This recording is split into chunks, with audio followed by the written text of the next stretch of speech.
in case of electric vehicle also, we need to develop that ecosystem.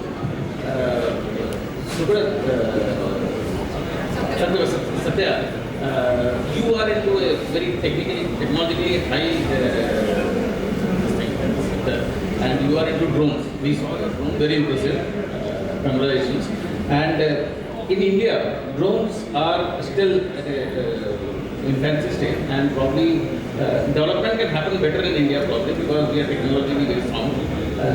But the actual use of drone may still take time, commercial use of this thing. But still it is now in majorly in defense and healthcare sector. So what do you think, what is the future of drone and how do you think it's going to grow, and what are the challenges that you think we will face in India? Thank you for your question. For developing ecosystem, Yeah, definitely. As you see, it is a deep tech sector. When every deep tech sector actually takes some time. Okay. And our Prime Minister vision is to make India drone capital of the world by 2030. Right. With that, I think today government is the market maker for aerial vehicles. You say so. We are in the development of aerial vehicle for transportation class. As in, if you could have actually seen the vehicle outside, it's made out of aluminum, and it's like it's a very metallic body, and which going to go through like lot of maintenance, repair, and those process. So it is now India is also caught up to the Western world. Also, kind of at par with the China, actually to compete in this sector. Because if you see actually a drone, it's about a minimum number of moving parts, right? This vehicle has like motors which are more or less of 10, 12 number of moving parts. Then there is like flight control system, and then in a host, a lot of electronics. It is less of mechanical, more of electronics. And India is definitely doing well in integrating electronics and writing softwares. Our engineers are actually writing softwares all over the world, like for every kind of industry today. Even in aerospace, like deep aerospace, our Indian engineers are writing. We are definitely heading in a big way of you can say democratizing this aerial mobility for masses. Okay. Definitely, it will take time because our regulation is evolving. Our entire industry is new, and there is a lot of new players coming in this sector, and which is also very good. I must tell you that when you get into a sector where there are a lot of new players in the market, then the real innovation happens. Right? And all these are actually startups and doing a lot of disruption in this space.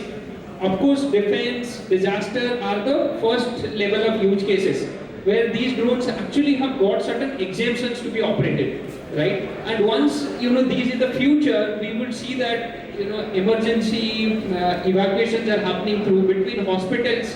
These vehicles are operating. The electric aerial vehicles are like eVTOLs now in US and Europe are actually talking about people transportations. And like our Indigo has actually signed for like 100 number of vehicles with US based companies, and these are coming in a couple of years. It will not actually take 10, 20 years or so to come. It will be actually in a couple of years. And definitely these will be basically controlled environment. Yes. Yeah. So there has to be corridors. As in this, the design of the corridors, and we definitely are working as industry. We have our subcommittees which is formed under Ministry of Civil Aviation, where we are continuously working on policy changes, because we as OEMs actually take a lot of responsibility of the safety and you say the security of the vehicles, and that's definitely, and that's already happening in this space. It is happening at a faster rate, I would say. Like I am in this drone industry for the last 13 years. Okay. Now I started my career post BITS Pilani after my computer science and in masters. I kind of last 12 years I'm seeing actually this industry is evolving, and in the last 4 years I must tell you this is like evolving at a much faster rate. What you're seeing is probably another 2 years down the line or so you will see many more companies would be there, would be actually working real, transportation of people.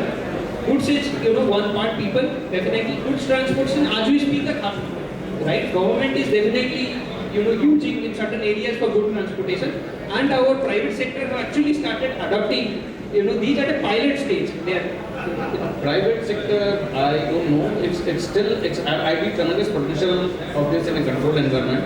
I see tremendous potential of this in a closed room this thing, and also defense and healthcare. I see tremendous potential in that coming. But see, always one thought that drones, especially when you compare to India with Western countries, the cost of manpower is very cost, so it makes also sense. And the density is, but they don't have density. And in case of US, the density is very good. In case of China, density is very good. They both are using it. We have density, and the labor is very cheap. So in that sector, what happens is that the labor is a major issue. In fact, I do remember quite some time back, Flipkart had completely robotized their operation in Bangalore. They had completely done it in this way, but they have never implemented because it was not working well. So same thing happens in case of drone also. There is a typical this thing. US has huge cost and the density, so it becomes much faster going by instead of taking car and go by drone. And in case of China, the density is very high, but they're still managing it. So how do you think India will take this? So for example, today like Amazon and Alphabet, the Google's parent company, are doing a lot of delivery in US and Australia, right?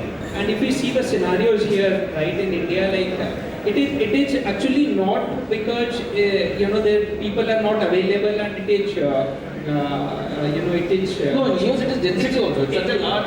Right, it's actually easier to drone. It's actually spread, right? Yeah. Spread over. Yeah. But here you see also like these vehicles are carbon free. These are carbon neutral, right? When you target to actually become net zero, emission and carbon net neutrality, as in flying wise, they're not actually. I personally think carbon neutral is a term which is मजबूरी का नाम महात्मा गांधी जहाँ होता है.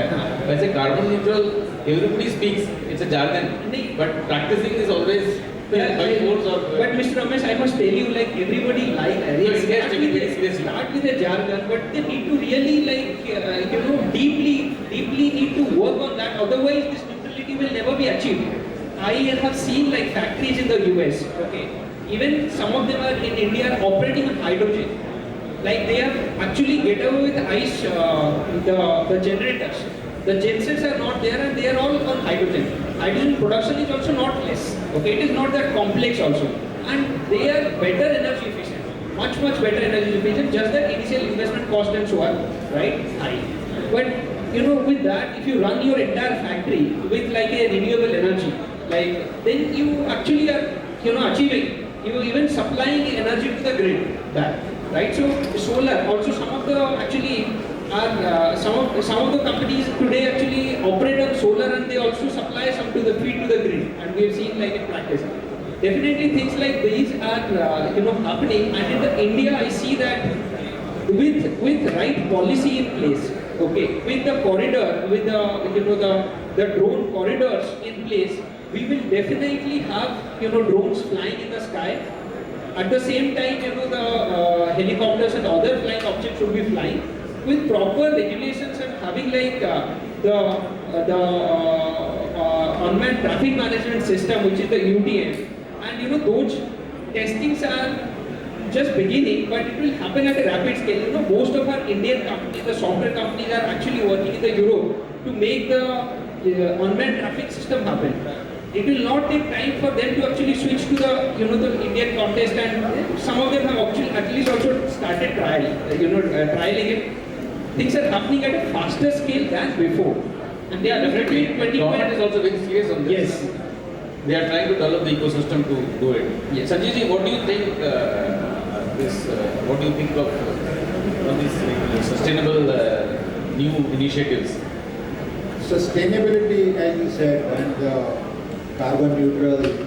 These are the things. The first is the good that the industry has adapted, and they are working on it, and then they are also investing in it. In our product, we are talking about recycling, right? And then and a lot of technologies will come in this area to India. In fact, fortunately, unfortunately, we have to follow what is happening in the US or in Europe in area of research. But this country is adapting very fast, and there is a lot of investment going in, as all the responsible manufacturers are investing into this, and so are we. We are looking forward to a time when we will take back the rubber, oil and few things from the used tire and put it in the new tire and reduce our dependence on import of the raw material like rubber and other components. So that is what is happening in this area as a tire manufacturer. Mukesh, what is your take on how is software supporting this sustainability?